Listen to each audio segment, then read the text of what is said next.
नमस्कार।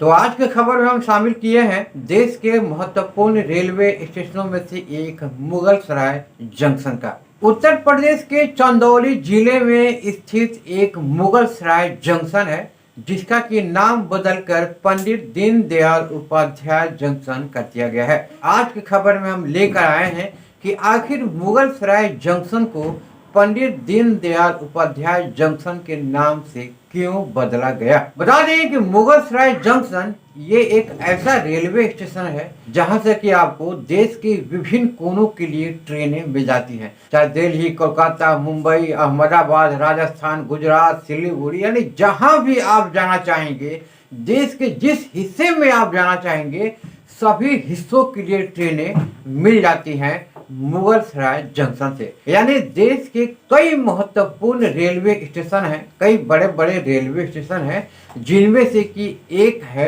मुगलसराय जंक्शन, जहां से कि देश के लगभग सभी राज्यों के लिए और सभी हिस्सों में जाने के लिए आपको ट्रेनें मिल जाती हैं। लेकिन आखिर मुगलसराय जंक्शन का नाम पहले मुगलसराय था, तो अब इसे बदलकर पंडित दीनदयाल उपाध्याय जंक्शन क्यों कर दिया गया, इसके पीछे कारण क्या है।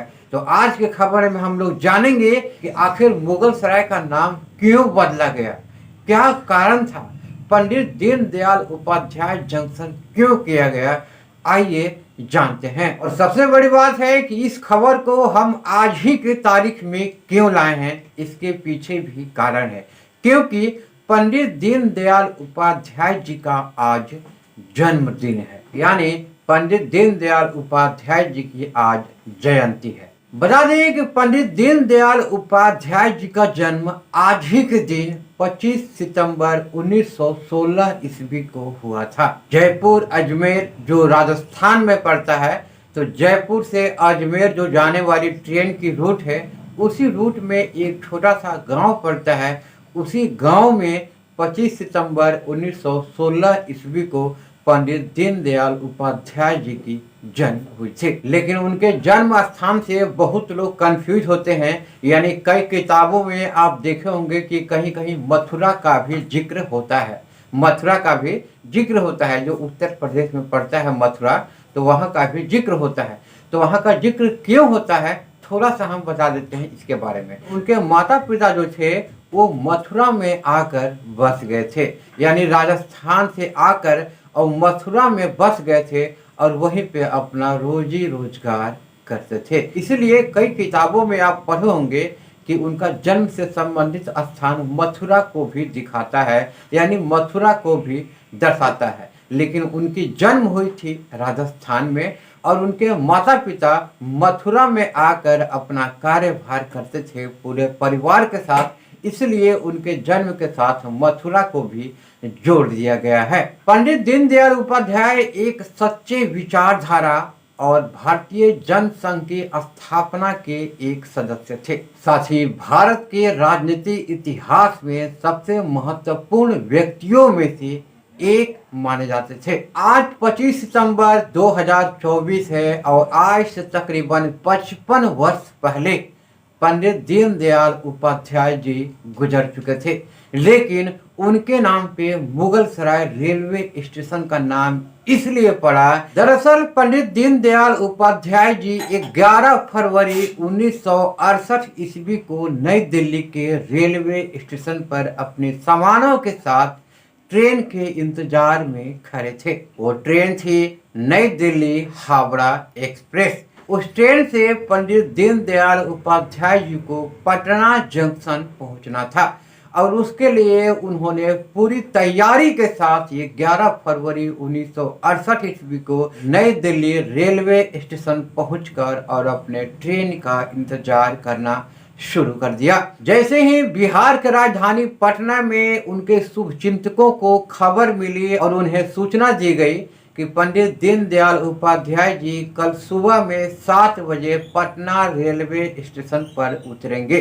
वो नई दिल्ली से ट्रेन कुछ ही समय में पकड़ने वाले हैं। इसके बाद पटना जंक्शन पर सुबह 7 बजे उनके शुभचिंतक और सैकड़ों की संख्या में लोग फूल माला लेकर और प्लेटफॉर्म पर ट्रेन आने की इंतजार कर रहे थे। उनके पास नई दिल्ली हावड़ा एक्सप्रेस में प्रथम श्रेणी का टिकट था और टिकट नंबर था 04348, जबकि प्रथम श्रेणी का रिजर्वेशन रसीद नंबर था 47506 और उनके पास कुल मिलाकर 26 रुपए पैसे थे। यानी पंडित दीनदयाल उपाध्याय जी जब नई दिल्ली रेलवे स्टेशन पर ट्रेन पकड़ने के लिए आए पटना आने के लिए, तो उनके पास कुल मिलाकर 26 रुपए उनके पास थे। 11 फरवरी 1968 ईस्वी के शाम के ठीक 5:45 हो रहे थे कि उनकी ट्रेन प्लेटफॉर्म नंबर 2 पे पहुंची।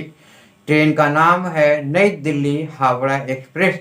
पंडित दीनदयाल उपाध्याय जी के पास नई दिल्ली हावड़ा एक्सप्रेस में प्रथम श्रेणी में रिजर्वेशन था और उनकी ट्रेन 5:45 पर नई दिल्ली के प्लेटफॉर्म नंबर 2 पर आकर खड़ी हो गई। इसके बाद वे ट्रेन में सवार हो गए।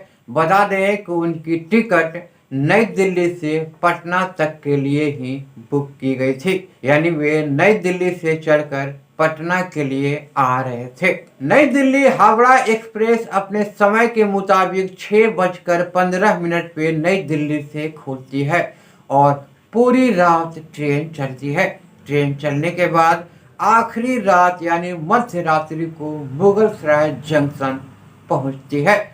इसके बाद वहां से भी ट्रेन अपने निर्धारित समय से खुल जाती है।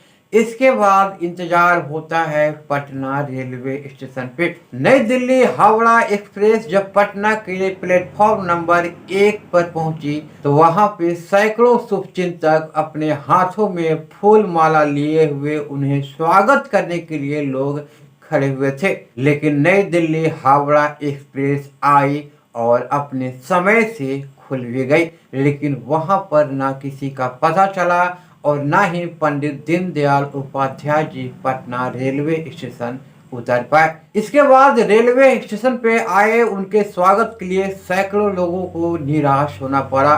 सभी लोग एक दूसरे से बात करने लगे। जब वे लोग भारतीय जनसंघ के कार्यालय नई दिल्ली में संपर्क किए तो यहाँ से पता चला कि यहाँ से पंडित दीनदयाल उपाध्याय जी अपने सही समय से निकल चुके थे, लेकिन वो पटना नहीं पहुंच पाए थे। आखिर वो 12 से 15 घंटे के बीच हुआ क्या जो कि पंडित दीनदयाल उपाध्याय जी पटना जंक्शन नहीं पहुंच पाए। खबर के मुताबिक नई दिल्ली रेलवे स्टेशन पे वो अपने सही समय से ट्रेन पकड़े। ट्रेन पूरी रात चली और ट्रेन पटना जंक्शन पहुंची। नई दिल्ली हावड़ा एक्सप्रेस पटना स्टेशन से अपने समय के मुताबिक खुल जाती है और वो अगला स्टॉपेज मोकामा जंक्शन पर जाकर खड़ी हो जाती है। लेकिन बता दें कि नई दिल्ली से लेकर पटना जंक्शन तक पंडित दीनदयाल उपाध्याय जी का रिजर्वेशन था और पटना जंक्शन के बाद मोकामा जंक्शन तक उस सीट पर किसी का भी रिजर्वेशन नहीं था, जबकि मोकामा जंक्शन से लेकर हावड़ा जंक्शन तक किसी दूसरे आदमी का रिजर्वेशन था। यानी पंडित दीनदयाल उपाध्याय जी नई दिल्ली हावड़ा एक्सप्रेस से पटना जंक्शन नहीं उतर पाए और ना ही उनका कोई पता चल पाया।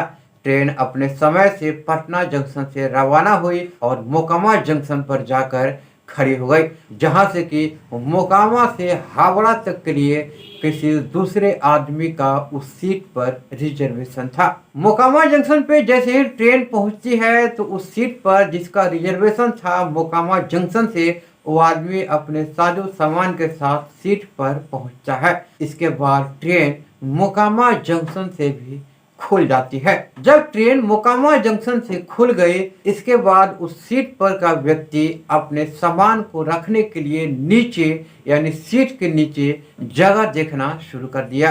यानी अपने सामान को सीट के नीचे रखने का प्रयास करने लगा। उसी समय उस व्यक्ति को एक सूटकेस दिखाई दिया। यानी जब वो व्यक्ति अपना सामान को सीट के नीचे रख रहा था, उसी समय उस व्यक्ति को सीट के नीचे एक लवारिस हालत में एक सूटकेस दिखाई दिया। इसके बाद वो व्यक्ति ट्रेन के अधिकारियों को बताया कि यहाँ पर एक सीट के नीचे लावारिस हालत में सूटकेस पड़ा हुआ है। फिर उसे अगले रेलवे स्टेशन पर ट्रेन को रोक करके और सूटकेस को उतारा गया। इसके बाद रेलवे के कई अधिकारियों के बीच उस सूटकेस को खोला गया, लेकिन सूटकेस जैसे ही खोला मानो वहां पे सन्नाटा छा गया।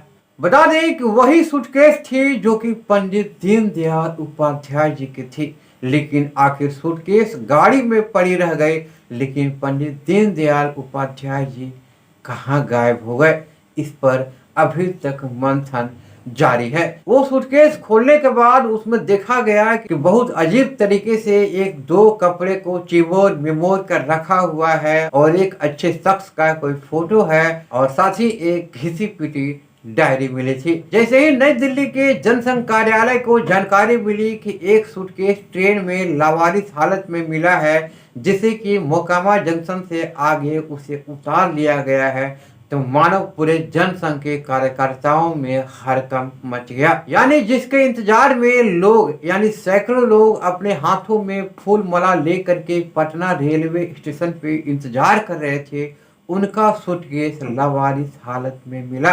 लेकिन अब यहाँ से ये कहानी अचानक मुड़ती है। बता दें कि पंडित दीनदयाल उपाध्याय जी मुगल सराय जंक्शन के पास यानी उसके 1 से 2 किलोमीटर दायरे में वो नाजुक अवस्था में रेलवे पटरी के किनारे पाए गए। यानी पंडित दीनदयाल उपाध्याय जी जो थे वो मुगल सराय जंक्शन से 1 से 2 किलोमीटर के दायरे में ही यानी मुगल सराय रेलवे स्टेशन के पास में ही वे नाजुक अवस्था में रेलवे पटरी के किनारे मिले। इसके बाद पता चला कि वो पंडित दीनदयाल उपाध्याय हैं, जिन्हें तत्काल नजदीकी के अस्पताल ले जाया गया, लेकिन पता चला कि वो गुजर चुके हैं। एक डॉक्टर से जब संतुष्टि नहीं मिली तो वहां पे उनके चेकअप के लिए 4 डॉक्टरों को बुलाया गया। जब चारों डॉक्टर द्वारा संतुष्ट कर दिया गया कि पंडित दीनदयाल उपाध्याय जी ट्रेन हादसे का शिकार हो गए हैं, तो पूरे जनसंघ के कार्यालय में हड़कंप मच गया। साथ ही पटना में इंतजार कर रहे लोगों को सूचना दी गई। मुगल सराय रेलवे स्टेशन के पास नाजुक अवस्था में रेलवे पटरी के किनारे पाए गए थे, जो कि अब गुजर चुके हैं। यानी पंडित दीनदयाल उपाध्याय जी जो थे वो नई दिल्ली हावड़ा एक्सप्रेस से पटना तक आ रहे थे। यानी उनके पास जो टिकट था वो नई दिल्ली से लेकर पटना जंक्शन रेलवे स्टेशन तक, लेकिन मुगल सराय जंक्शन के पास उनके साथ ट्रेन हादसा हो गया, जिसका कि रहस्य आज तक किसी ने नहीं खोल पाया है।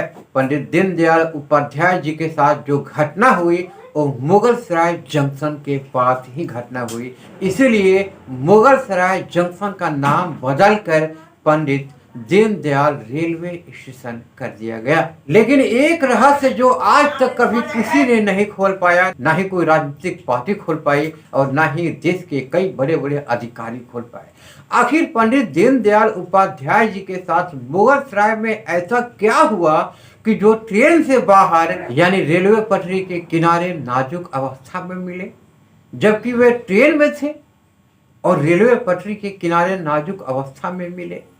मुगल सराय में रात का समय है, ट्रेन अपनी पूरी रफ्तार में जा रही है, लेकिन पंडित दीनदयाल उपाध्याय जी मुगल सराय जंक्शन के पास रेलवे लाइन के किनारे नाजुक अवस्था में पड़े हुए क्यों मिले? क्या कारण है? अभी तक इसका राज किसी राजनीतिक पार्टी ने या देश के कई बड़े बड़े इंटेलिजेंस या देश के कई बड़े बड़े अधिकारियों ने खोलने का प्रयास तो किया, लेकिन किसी ने इनकी गुत्थी नहीं सुलझा सकी। यानी उनके साथ जो मुगल सराय जंक्शन के पास हादसा हुआ उसका गुत्थी आज तक किसी ने नहीं खोल पाई और आखिर में मुगल सराय जंक्शन का नाम बदलकर पंडित दीनदयाल उपाध्याय जंक्शन कर दिया गया। और आज इस खबर को लेकर के आने का मुख्य रूप से एक ही कारण था, क्योंकि पंडित दीनदयाल उपाध्याय जी का आज जन्मदिन था, इसलिए मैं इस खबर को लेकर आज के दिन आना चाह रहा था। और आखिरी में हम अपने सभी दर्शकों से अपील करना चाहते हैं कि अगर हमारे न्यूज एजेंसी के प्रति अगर कोई सुझाव हो या कोई शिकायत हो तो आप मुझे कमेंट्स जरूर कीजिए, मैं उस पर जरूर अमल करूंगा। तब तक के लिए नमस्कार, जय हिंद।